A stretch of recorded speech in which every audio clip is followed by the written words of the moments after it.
Namaste everyone.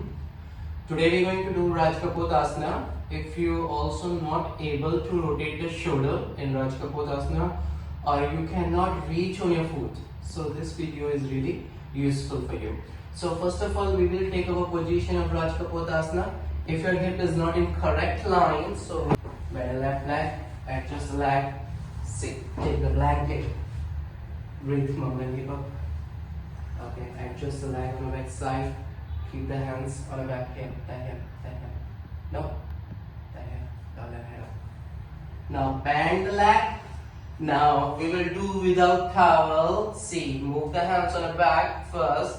Turn the foot. Turn the hands, turn the hands. Yeah. Okay. Hand back. Bouncing soon. See, this is our position. Feet pointed downside forward. Move the opposite shoulder back. Push the back. Ninja. Look front. Look front. This is our first position. Stay there for a while. When we start rotating the shoulder, so first focus, swipe by. See the first one. Then slowly bend the leg, rotating the shoulder.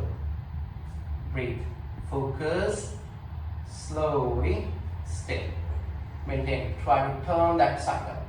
1, 2, hold, 3, 4, and 5. Exhale, come back. Release the leg. Relax.